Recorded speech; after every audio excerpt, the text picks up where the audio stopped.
नमस्कार. रामकृष्ण हरी. आजचा अभंग आहे. वैकुंठा जावया तपाचे सायास करणे जीवा नाश बहु. तया पुंडलिके केला उपकार फेडावया भार पृथ्वीचा. तुका म्हणे सोपी केली पाय वाट पंढरी वैकुंठ भूमीवरी.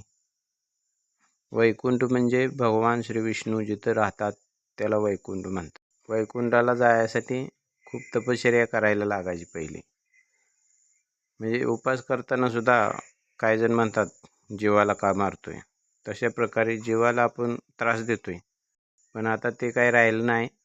तया पुंडलिके केला उपकार फेडावया भार पृथ्वीचा. पुंडलिकानं पांडुरंगाला इथं आणलं असल्यामुळं आता ते सगळं मग खूप तपस्या करायची काही गरज नाही. हा भक्तिमार्ग, पांडुरंगाचा भक्तिमार्ग खूप सोपा आहे.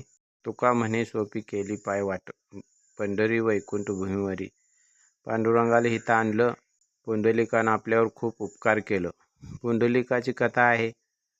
त्यानं आईवडिलांना सांभाळलं. पहिल्यांदा बायकोला म्हणजे बायको त्याची खूप लाडकी होती, कुकुटमुनी. त्यांच्या आश्रमात त्या गंगा यमुना त्या नद्या आल्या.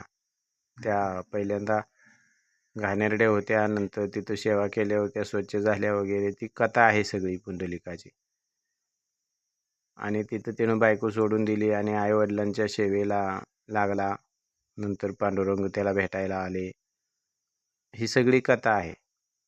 तर अशा प्रकारे पुंडलिकाने इथं पांडुरंगाला आणलं. हेच वैकुंठ आहे भूमीवरचं. पंढरी वैकुंठ भूमीवरी म्हणतात महाराज. जगद्गुरु तुकाराम महाराजांचे अनेक अभंग आहेत अशा प्रकारचे.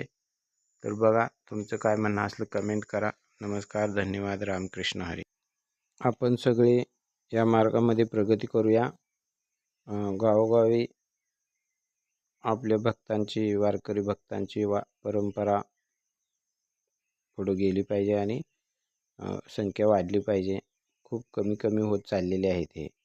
आपल्याकडं काय म्हणजे ठोस असं हेच नाही, बेस संपत चाललेला आहे. भजन कीर्तन, माळकरी वारकरी हे सगळं बंद पडत चाललेलं आहे. यासाठी आपण प्रयत्न केले पाहिजेत.